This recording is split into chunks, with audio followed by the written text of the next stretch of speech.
Sapagkat ang Panginoong Yahweh, pag-asa at sanggalang, kami pinagpapala mo sa pag-ibig mo at dangal. Hindi siya nagkakait ng mabuting mga bagay sa sino mang ang gawain ay matuwid at marangal.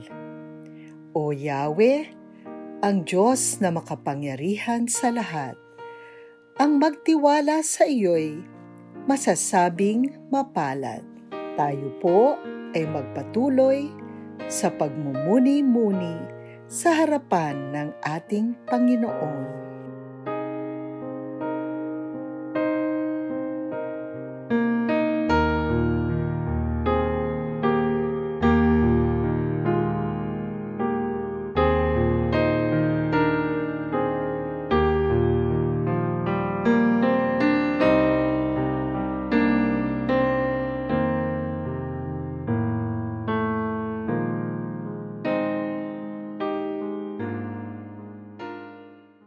Aming Diyos, Panginoon, isang magandang umaga po sa iyo.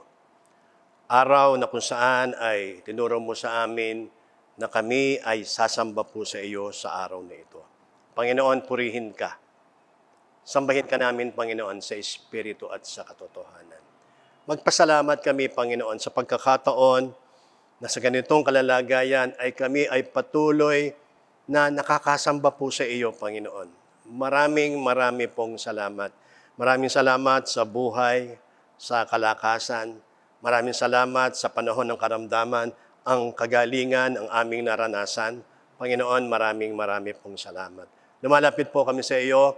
Hihingi namin, Panginoon, ang kapatawaran, ang aming mga pagkakamali, mga kasalanang nagawa. Panginoon, ito'y tinataas po namin sa iyo. Alam namin na sapat na yung kamatayan mo doon sa cross upang kami ay patawarin mo, Panginoon, sa lahat ng aming nagawang mga pagkakamalit, mga pagkakasala, Panginoon. Kaya inihahayag namin, Panginoon, ang aming mga kamalian, mga kasalanang nagawa. Panginoon, patawarin mo kami sa lahat ng ito. Ama, hayaan mo na patuloy po kaming lumapit po sa iyo.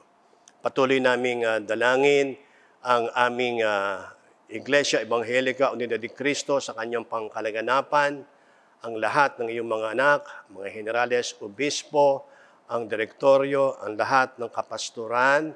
Panginoon, pagpalain mo ang kanilang ministeryo, ang kanilang buong sambahayan. Ikaw, Panginoon, ang kumatagpo po sa kanila, Panginoon. Hayaan mo na dalayan po namin sa iyo ang aming bansa, sa pangunguna ng aming Pangulo. Patuloy mo siyang bigyan ng kaalaman.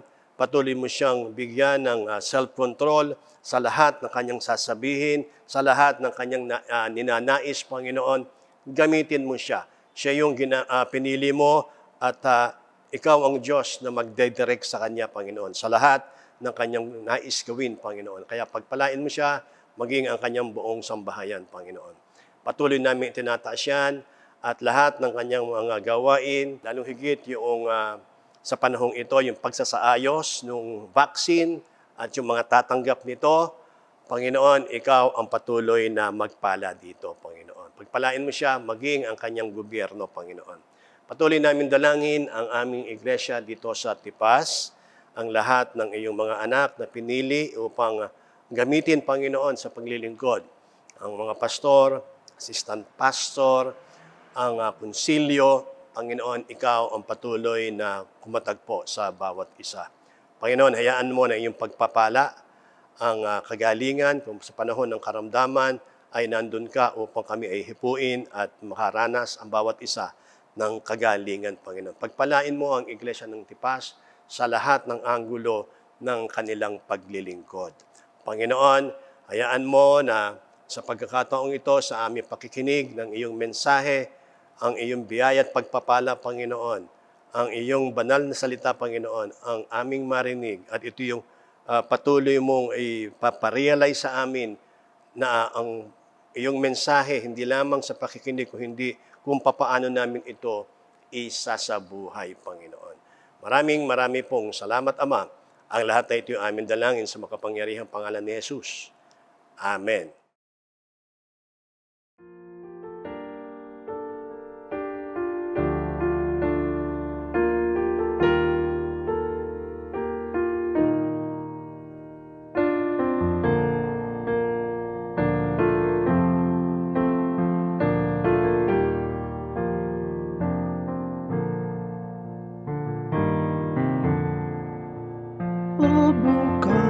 ng pagpapala, awit ko ay itugma, daloy ng maraming awa, awit kang masagana. Turuan akong umawit ng awit yan sa langit. Sa bundok ako'y itindig, bundok ng iyong pag-ibig. Tulong mo'y dito nakamtan, pala mo'y ibigay. Ikaw ay aking aasahan hanggang kabilang buhay.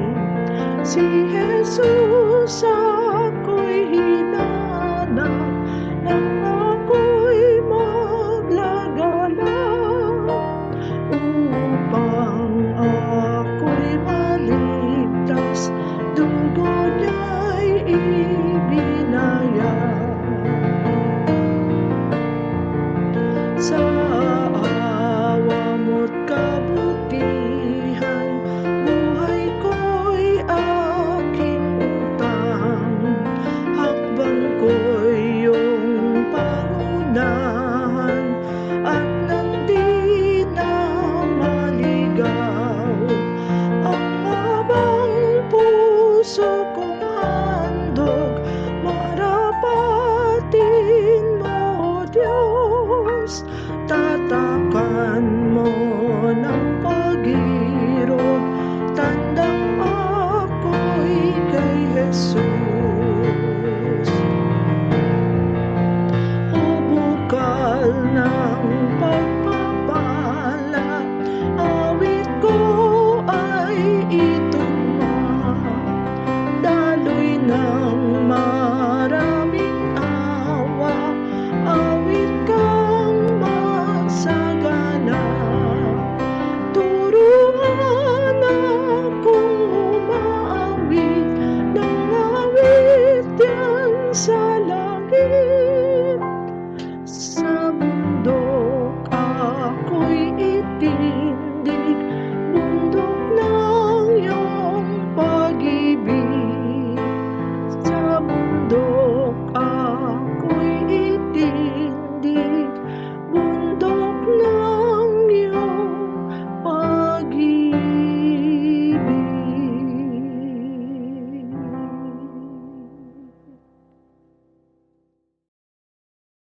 Tayo po ay dumako sa dugo ng pagbasa na matatagpuan sa Mateo 5:3-12. Ang mga mapapalad. Mapapalad ang mga dukha sa espiritu, sapagkat kanila ang kaharian ng langit.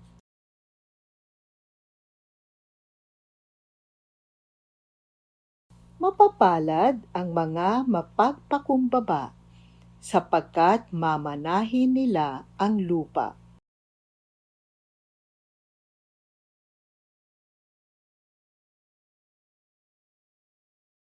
Mapapalad ang mga mahabagin, sapagkat sila'y kahahabagan.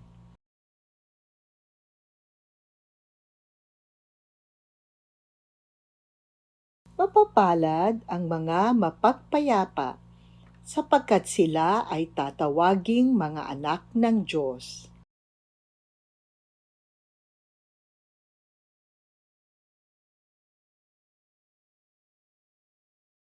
Mapapalad kayo kapag kayo ay nilalait, inuusig, at pinagsasabihan ng sari-saring kasamaan na pawang kasinungalingan dahil sa akin.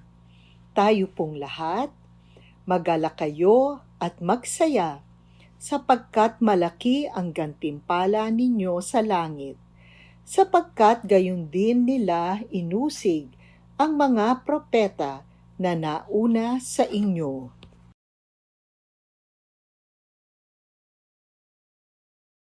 Sumasampalataya ako sa Diyos Amang makapangyarihan sa lahat, lumalang ng langit at lupa, at kay Hesukristo na anak na bugtong niya, Panginoon natin, na sa hiwaga ng Espiritu Santo, ipinanganak ng Birheng Maria, nagdamdam ng hirap sa kahatulan ni Poncio Pilato, ipinako sa krus, namatay at inilibing, sa ikatlong araw ay nabuhay sa mga patay, umakyat sa langit at umupo sa kanan ng Diyos Amang makapangyarihan sa lahat.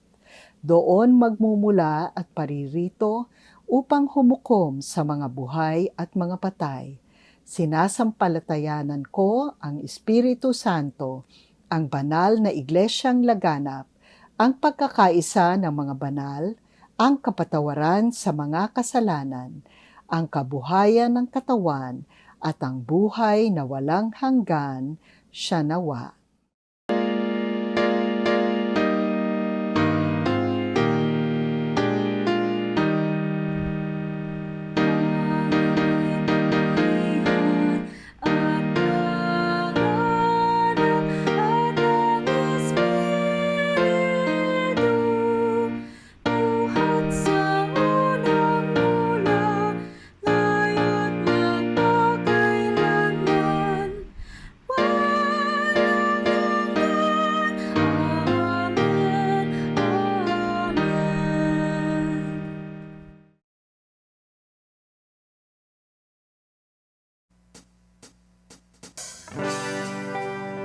So magandang umaga po sa ating lahat. Sama-sama po tayo umawit at magpuri sa ating Panginoon.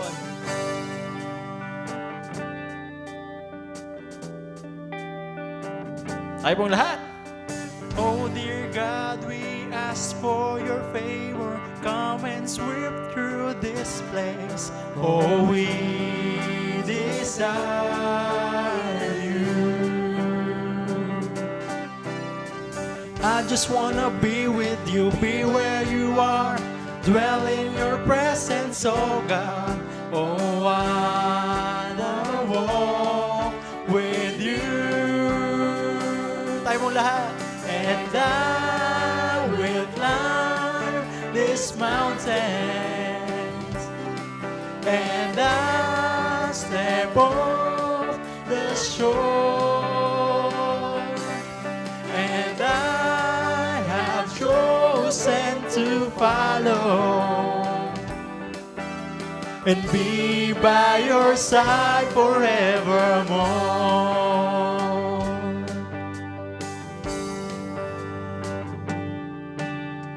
Tell me what you want me to do, Lord God. Tell me what you want for my life. It's yours, oh God, it's yours. Do your will, have your way. Be Lord God in this place. Oh, I want your will to be done. And I will climb this mountain, and I step off the shore, and I have chosen to follow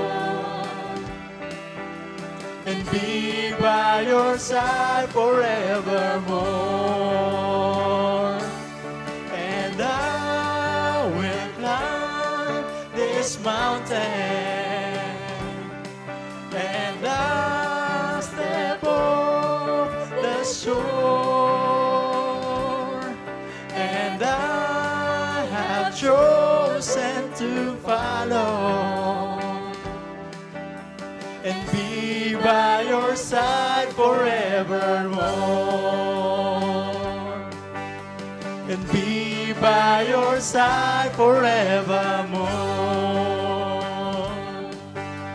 and be by your side forevermore.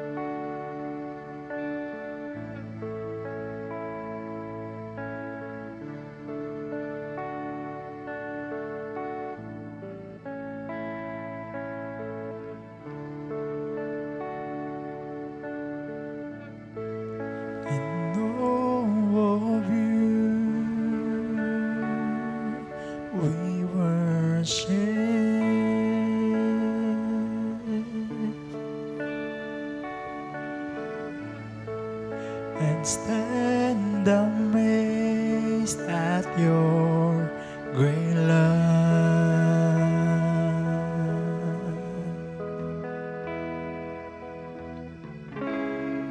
We're changed from glory to glory.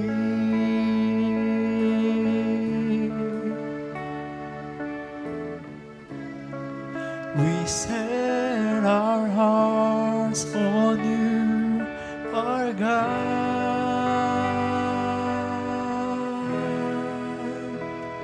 Now your presence fills this place. Be exalted in our praise as we worship. I believe you are near.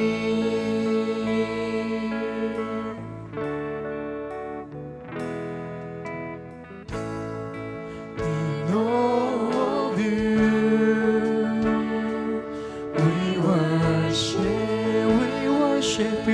we worship you, Lord, and stand amazed at your great love.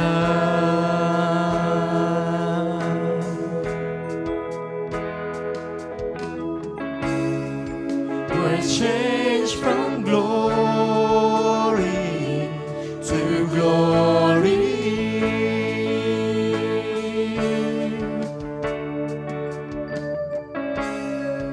We set our hearts on you, our God, our God. Now your presence fills this place. Be exalted in our praise. As we worship, I believe you are near.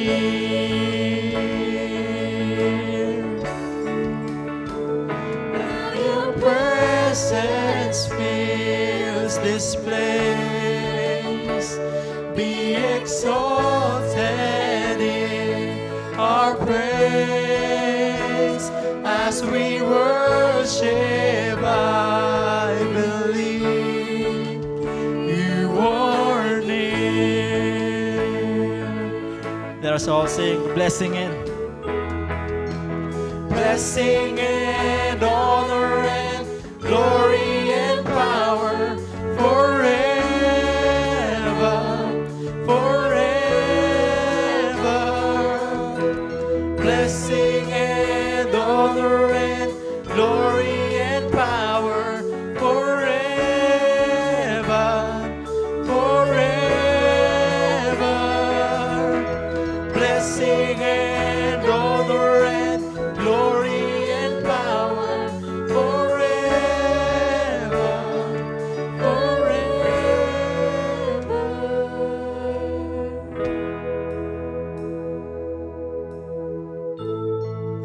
In all of you, we worship.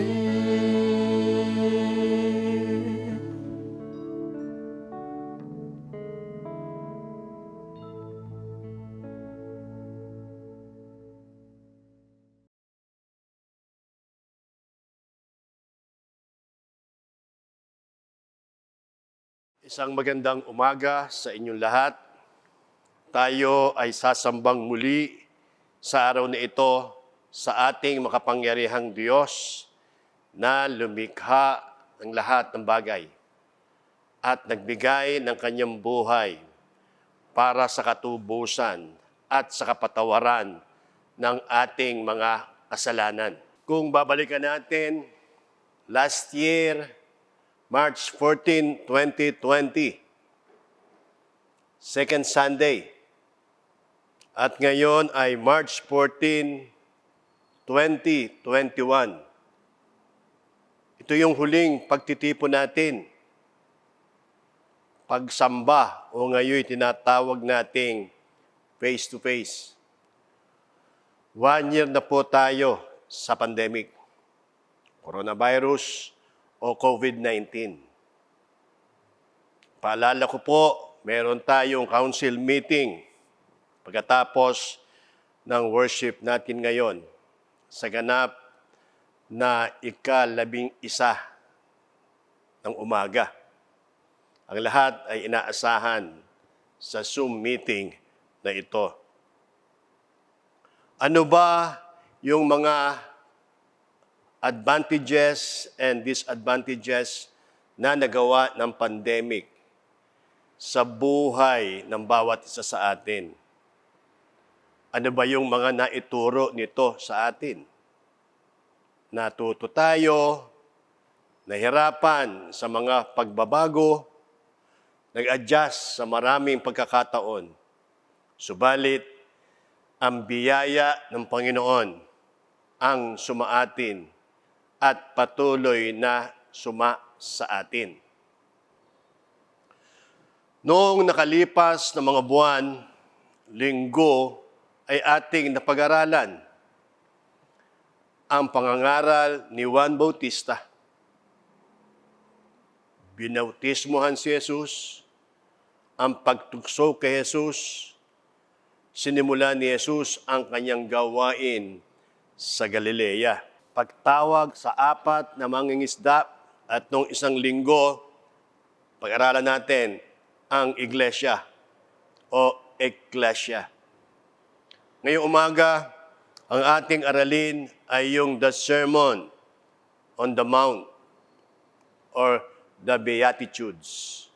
Sa Matthew 5:10, ating matutunan ngayon doon sa bandang hulihan, the kingdom of heaven belongs to them. Sabi doon, blessed are they which are persecuted for righteousness' sake, for there is the kingdom of heaven. Sa Tagalog, mapapalad ang mga pinag-uusig dahil sa katwiran, sapagkat kanila ang kaharian ng langit. Sa Matthew 5:1 and 2, nang makita ni Jesus ang napakakapal na tao, umahon siya sa bundok. Pagkatapos niya'y lumapit ang kanyang mga alagad at sila'y tinuruan niya ng ganito. So verse 3, blessed are the poor in spirit, for there is the kingdom of heaven. Mapapalad ang mga mapagpakumbabang loob, sapagkat kanila ang kaharian ng langit. Sa ibang translation, ang sabi doon sa poor in spirit sa Tagalog ay mga aba. Ano?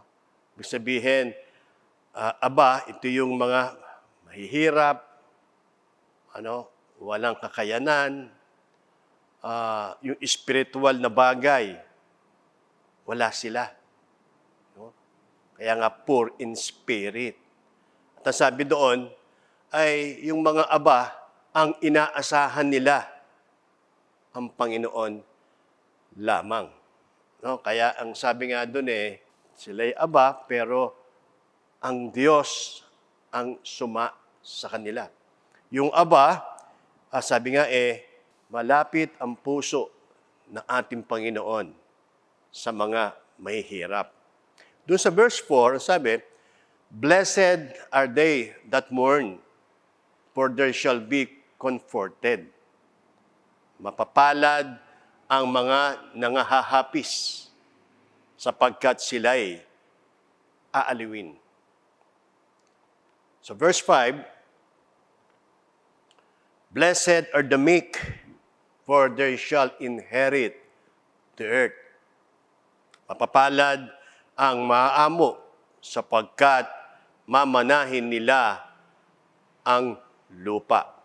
Verse 6, Blessed are they which do hunger and thirst after righteousness, for they shall be filled. Mapapalad ang nangagugutom at nangauuhaw sa katwiran, sapagkat sila'y bubusugin. Verse 7, Blessed are the merciful, for they shall obtain mercy. Mapapalad ang mga mahabagin, sapagkat sila'y kahahabagan. Verse 8, Blessed are the poor in heart, for they shall see God. Mapapalad ang mga may malinis na puso, sapagkat makikita nila ang Diyos. Verse 9, Blessed are the peacemakers, for they shall be called children of God. Mapapalad ang mga mapagpayapa, sapagkat sila'y tatawaging mga anak ng Diyos. And verse 10, Blessed are they which are persecuted for righteousness' sake, for there is the kingdom of heaven. Pwede nating palitan na, Blessed are they which are persecuted for righteousness' sake, for the kingdom of heaven belongs to them. Mapapalad ang mga pinag-uusig dahil sa katwiran, sapagkat kanila ang kaharian ng langit. For the kingdom of heaven belongs to them. Paano ba masisiguro na ang mga bagay na ito ay sasa iyo? In Matthew 3:11, binautismohan ko kayo sa tubig bilang tanda ng pagsisisi ninyo't pagtalikod sa inyong mga kasalanan. Ngunit ang dumarating na kasunod ko ang magbabautismo sa inyo sa Espiritu Santo at sa apoy. Siya'y makapangyarihan kaysa akin. Yun yung sabi ni John the Baptist. No? At ang tinutukoy niya dito ay ang ating Panginoon. Sabi niya, kung siya ay nagbabautismo sa tubig, yung kasunod niya ay magbabautismo naman sa Espiritu Santo at sa apoy. Baptism of the Holy Spirit. Kailan ba ito nangyari sa iyo, sa atin? Ito yung pinagsisihan mo ang iyong mga kasalanan, naintindihan mo ang ginawa ni Jesus sa sangkatauhan, ibinigay ang kanyang sarili bilang handog para sa katubusan at kapatawaran sa ating mga kasalanan, at kinilala ang dakilang pag-ibig na kanyang ginawa para sa lahat. Ito yung tinanggap natin si Jesus bilang ating Panginoon at tagapagligtas. At kaalinsabay nito ay nanahan sa atin ang kanyang Espiritu Santo, or nag-indwell ito sa atin.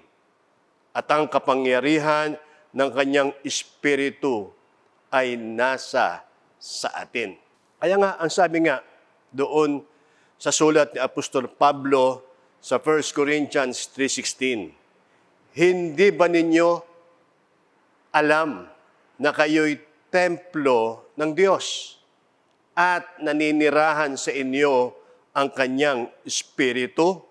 Ganon din doon sa 1 Corinthians 6:19 na sinasabi, hindi ba ninyo alam na ang inyong katawan ay templo ng Espiritu Santo na nasa inyo at tinanggap ninyo mula sa Diyos?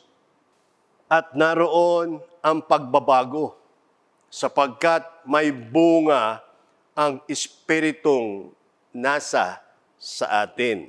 No?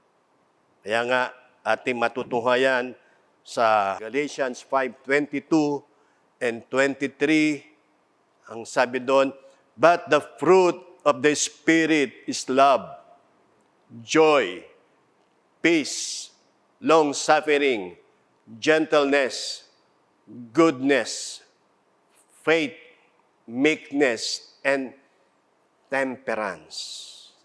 Ganon din yung banal na Espiritu na ating tinanggap, ito'y mayroong kaloob sa atin.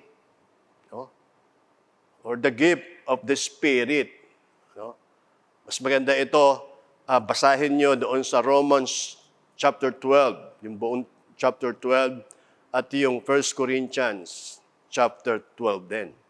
Para makita ninyo, malaman ninyo kung anong-ano yung kaloob na meron ang bawat isang kumilala sa ating Panginoon. No? Meron tayong mga kaloob na mula sa Espiritu na magagamit natin sa ating paglilingkod para sa Kanyang kapurihan. Sa Epeso, no, ating matutunghayan, Epeso 4:11 and 12.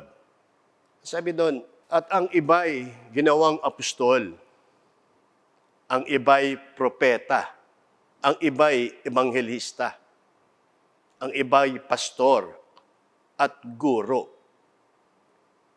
Ginawa niya ito upang ihanda sa paglilingkod ang lahat ng hinirang sa ikauunlad ng kanyang iglesia. Sa ating paglilingkod bilang kanyang mga anak, kasama ang kahirapan, persecution, pagtitiis na ating mararanasan. Tinanggap natin ang Espiritu Santo at ito ang nagtuturo sa atin ng lahat ng mga bagay. Kaya nga ba, kung titignan natin, ang sabi doon the kingdom of heaven belongs to them. Kung isipin natin, yung mga kumilala sa ating Panginoon, tinanggap ang mabuting balita ng kaligtasan sa pamamagitan ng kanilang pananampalataya. At ang pananampalatayang ito'y nakita sa kanilang mga gawa. Ito yung masasabi natin na sa pamamagitan ng pananampalatayang ito'y ating itong ipinakita, naranasan, at ito yung nakikita ng mga taong nakakasalamuhan natin. No? Mga taong nakikita kung ano tayo. Kaya masasabi natin na kakaiba yung isipan natin sa kanilang isipan. Sapagkat yung isipan nila ay makasanlibutan, na dating tayo ay makasanlibutan, subalit nung tayo ay nakakilala sa ating Panginoon, nalaman natin yung dakilang pag-ibig ng Diyos na Kanyang ipinakaloob sa atin na bago. Nagkaroon ng pagbabago sa buhay ng bawat isang kumilala sa Kanya. No? Kaya nga ba, tayo ay, sabi ko nga kanina, binanggit natin, tayo ay inilagay, no, sa isang iglesia. Tayo ngayon ay kabilang sa isang iglesia. Iglesia Evangelica Unida de Cristo, or masabi nating Tipas Unida Church. At dito natin nasumpungan ang dakilang pag-ibig niya na ating nararanasan ating inaangkin ang lahat ng kanyang mga pangako sa kapangyarihan ng kanyang mga salita. Ang ating iglesia ay patuloy na nagtuturo ng katotohanan sa bawat isa sa atin. So, kaya nga, sa kabila nga, paulit-ulit natin itong sinasabi, sa kabila ng pandemyang ito, ang ating iglesia ay patuloy na nagsasagawa ng paglilingkod, ng mga Bible study, ng mga cell group, at sa pamamagitan din ng mga organization natin, ito ay nagpapatuloy. Sapagkat ang naisin natin, makapaglingkod tayo sa ating Panginoon. At kung ano yung ating natutunan, at ano yung ating tinanggap mula sa ating Panginoon, ito naman ang ating patuloy na maipahayag. Kaya patuloy nating gamitin. Patuloy nating gamitin ang mga talento na ibinigay sa atin ng ating Panginoon. Kaya nga, sabi nga doon tayong lahat na hinirang ng ating Panginoon ay tinawag para sa paglilingkod. At sa pag-alala natin sa Holy Week, malapit ang Holy Week, ilang linggo na lamang, naway muling magdulot ng panibagong sigla sa paglilingkod. Ang bawat isa sa kabila ng ating patuloy na nararanasan na pandemyang ito. Naway ang biyaya ng ating Panginoon Jesucristo ang patuloy na sumaatin at magdulot ito ng kagalakan sa bawat isa. Tayo po ay manalangin. Aming Diyos, Ama, marami pong salamat sa araw na ito, sa aming pagsamba. Maraming salamat sa iyong inihayag na kami na dating makasanlibutan ay kumilala po sa iyo. Narinig ang iyong salita, nabasa ang iyong mga salita at ito yung nagdulot sa amin ng kaalaman, sumaamin ang iyong banal na Espiritu na patuloy na nagtuturo at magtuturo pa sa amin ng maraming mga bagay ng kapangyarihan ng iyong salita. Panginoon, patuloy mo kaming turuan, Panginoon, na sa buhay na ito, na sa kabila ng nararanasan namin ito, naway ito'y patuloy na magdulot sa amin ng kaalaman at maipahayag namin, Panginoon, ang iyong dakilang pag-ibig, ang biyaya mo, Panginoon, ang naisin mo, ang lahat ng iyong, ang bawat makarinig ng iyong salita ay makakilala po sa iyo. Maraming salamat, Ama, at lahat na ito ay aming dalangin sa makapangyarihang pangalan ni Jesus. Amen.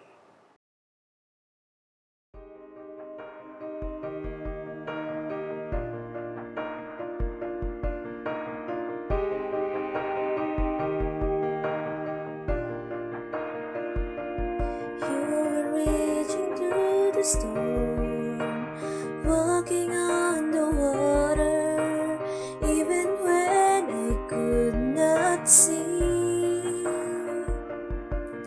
In the middle of it all, when I thought you were 1,000 miles away, not for a moment did you forsake me, not for a moment did you forsake me.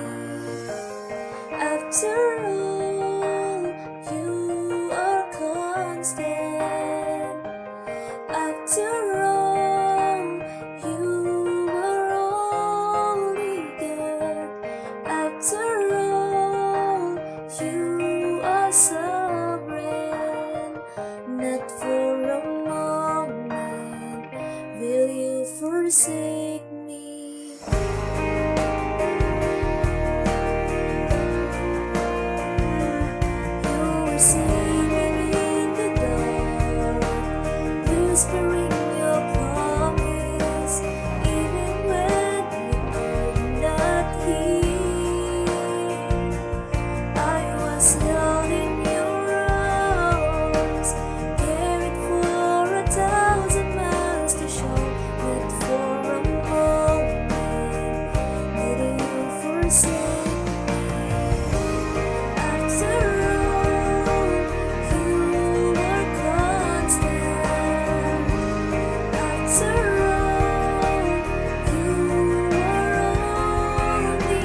forsake me, not for a moment will you forsake me.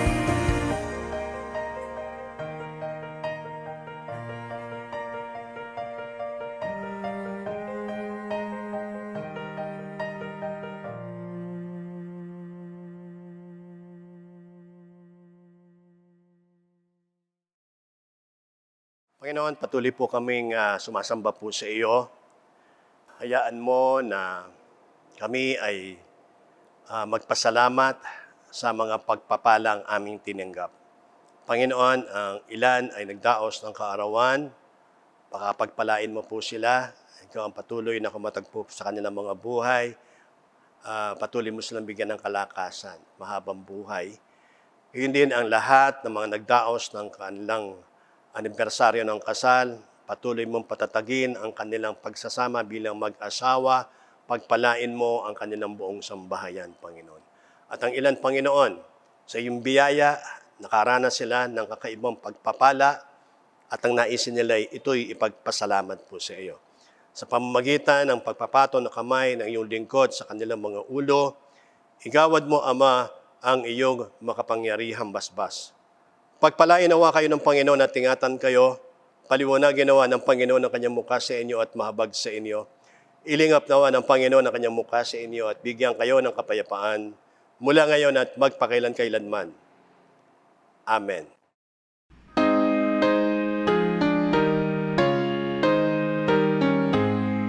Ang Ama'y papurihan,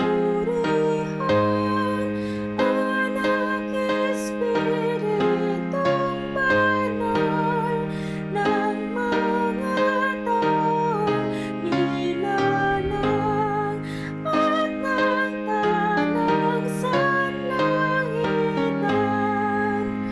Amen.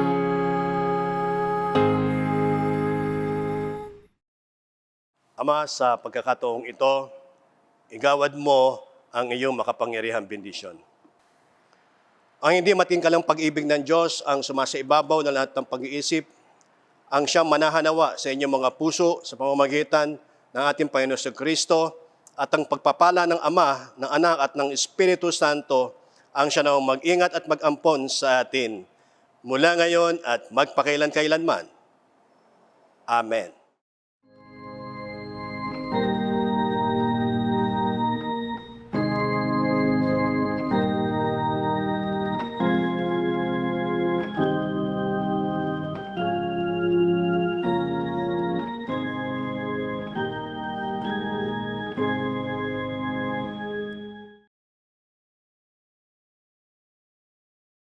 Ang Tipas Unido Church na binuo sa pag-ibig ng Diyos ay iglesyang matatag, nagkakaisa sa pananampalataya, huwaran at ilaw sa pamayanan, at lumalakad sa gabay ng Espiritu Santo na ang layunin ay humayo at ipalaganap ang banal na salita ng Diyos.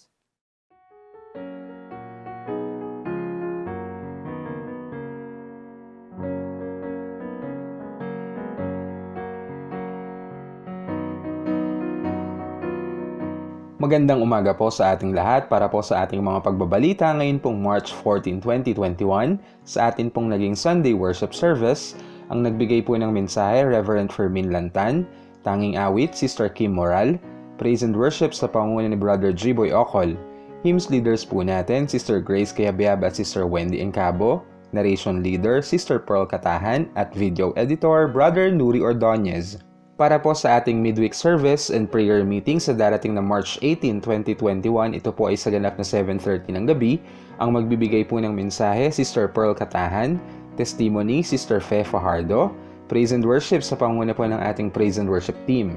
Hymns leaders po natin, Sister Grace Cayabyab at Sister Wendy Encabo, video editor, Brother Joshua Talampas. Makikita rin po natin sa ating mga screens ang mga magiging speakers po ng ating midweek service. Ito po ay from March 25 hanggang May 27.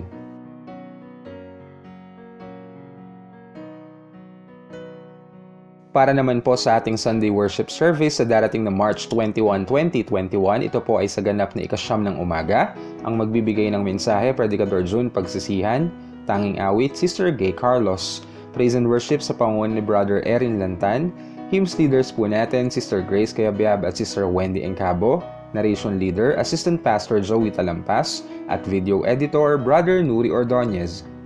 Paalala naman po mula sa M310 Club, ang atin pong mga ikapu ay maaari nating i-deposit via BPI Savings Account Number 0203-179065. Ang account name po ay Tipas Unida Church.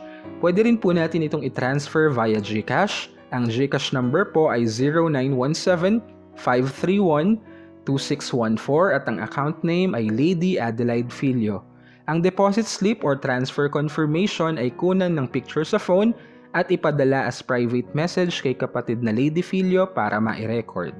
Ang atin din pong mga ikapu ay maaaring ibigay ng cash, iabot sa tahanan ng kapatid na Dr. Nep Ordonez, lakipan ng pangalan, petsa at halaga.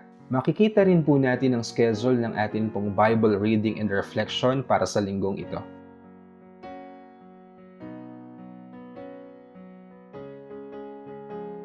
Sa lahat po ng mga may prayer requests, mangyari lamang po na makipag-ugnayan sa mga diakono at diakonisa ng inyo pong mga zones. Narito po ang kanilang mga detalye. Sa Zone 1 po, Diakonisa Grace Cayabyab, maaari niyo po siyang makontak sa 0922-853-9965. Zone 2 naman po, Diakono Genesis Neva. Ang number niya po ay 0916-716-8379. Zone 3, Diakono Erin Lantan. Pwede niyo po siyang makontak sa 0917-882-1141. Gayun din po si Diakonisa Annie Dimagila sa 0915-295-1475. Para naman po sa Zone 4, Diakonisa Eden Menjola, maaari niyo po siyang makontak sa 0961-704-4322. Gayun din po, maaari niyo rin po silang i-chat sa pamamagitan po ng Messenger app. Karagdagang pagbabalita naman po, magkakaroon po ng council meeting. Ito po ay ngayong March 14, 2021 sa ganap po na 11 ng umaga at ito po ay via Zoom. Karagdagang pagbabalita po, ang Tipas Unida Church Sunday School of Faith in coordination with Unity of Parents and Teachers in Christ ay inaanyayahan po ang lahat ng mga magulang ng atin pong iglesia sa isang webinar. Ang topic po ay Ugnayang Pamilya at Guro kay Kristo. Ang lecturer, Sister Irene E. Jesus. Ito po ay sa darating na March 20, 2021. Ito po ay Sabado sa ganap na 2 ng hapon. Ayon nga po sa 2 Timoteo 4:2, ipangaral mo ang salita ng Diyos na papanahon man o hindi. Hikayatin mo, pagsabihan at patatagin ang loob ng mga tao sa pamamagitan ng matiyagang pagtuturo. Sa pagsisimula po ng ating Holy Week, ang atin pong Palm Sunday ay mangyayari sa darating na March 28, 2021 sa ganap po na 9 ng umaga. Ang theme verse po ng gawaing ito ay makikita natin sa Mark 11:9. And those who went before and those who followed were shouting, Hosanna! Blessed is he who comes in the name of the Lord. Ang coordinator po ay si Brother Erin Lantan, kasama po ang kapisanan ng Sunday School.